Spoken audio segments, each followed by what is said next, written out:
The chill of the Seattle rain seemed to seep into my bones, mirroring the coldness that had settled in my marriage. For 20 years, Alaric, a software engineer, had built a life with my wife, Bronte. We had a comfortable home in the suburbs, two wonderful kids now grown and flown, and a seemingly unshakable bond. Or so I thought. It started subtly.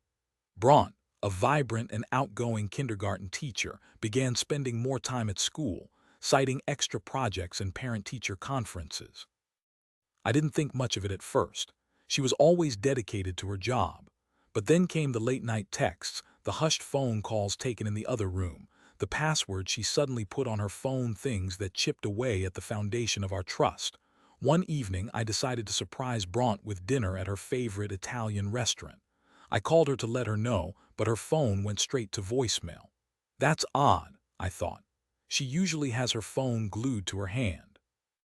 I drove to the school, hoping to catch her before she left for the day. The parking lot was nearly empty, except for a familiar silver sedan, the one that belonged to Gavin, the new music teacher. I knew Gavin because Bronte had mentioned him a few times, always praising his talent and enthusiasm. As I walked towards the school entrance, I noticed a light on in Bronte's classroom. I peered through the window, and my world shattered. Bronte and Gavin were locked in a passionate embrace, their bodies pressed together, oblivious to the world outside. My heart hammered against my ribs, a painful drumbeat of disbelief and betrayal. I stumbled back, reeling from the shock, the image seared into my mind. I didn't confront them then. I couldn't. I was too stunned, too hurt. I drove home in a daze, the rain blurring my vision. I sat in the living room, staring blankly at the wall, trying to make sense of what I had seen. How could she do this to me, to us? What had I done to deserve this? The next few days were a blur of sleepless nights and gut-wrenching anxiety. I couldn't eat, couldn't sleep, couldn't focus on anything. I replayed every moment of our marriage in my head, searching for clues, for signs I had missed. Was I not attentive enough? Had I become complacent? But deep down, I knew I had been a good husband, a loving partner. I had always put Bronte's needs first, always supported her dreams. Finally, I decided I couldn't live with the uncertainty any longer. I had to confront her. I waited for her to come home from work, my hands clammy, my heart pounding in my chest. When she walked through the door, she greeted me with a casual "Hi, honey," as if nothing was amiss. The normalcy of her behavior only fueled my anger. "Bronte, we need to talk," I said, my voice trembling. She looked at me, her brow furrowed.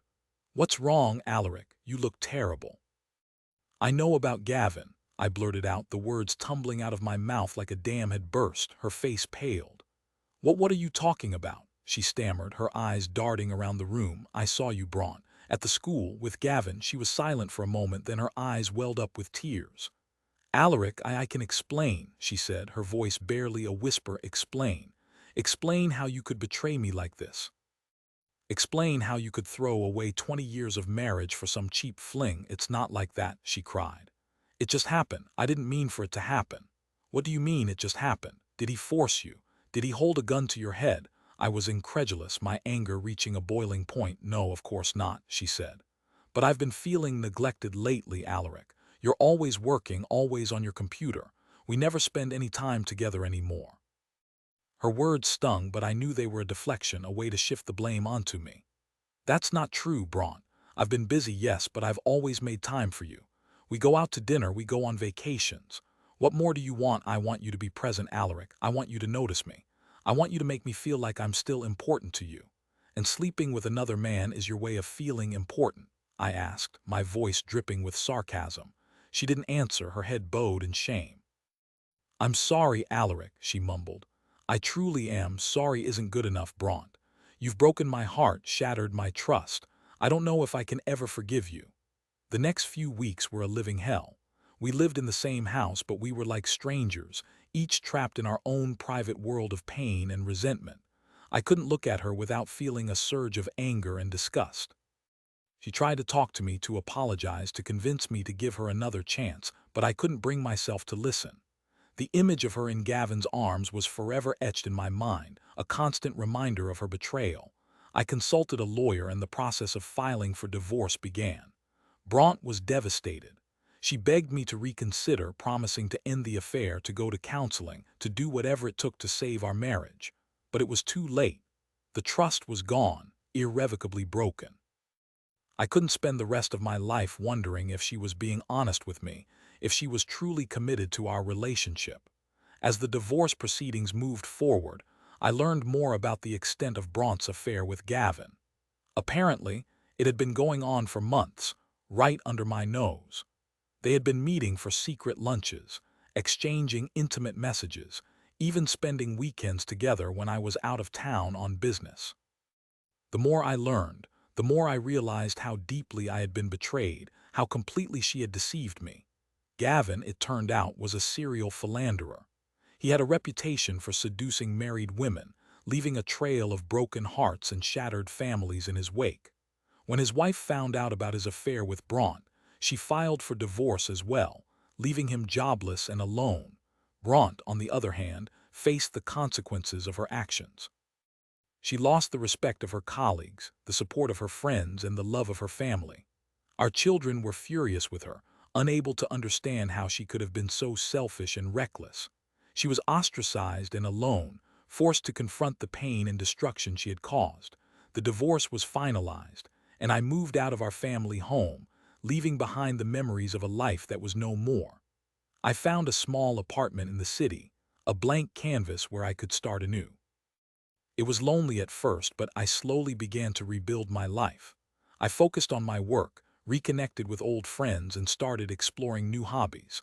I took a pottery class, joined a hiking group, and even tried online dating. It wasn't easy. The pain of Bronte's betrayal lingered, a dull ache in my heart, but I refused to let it define me.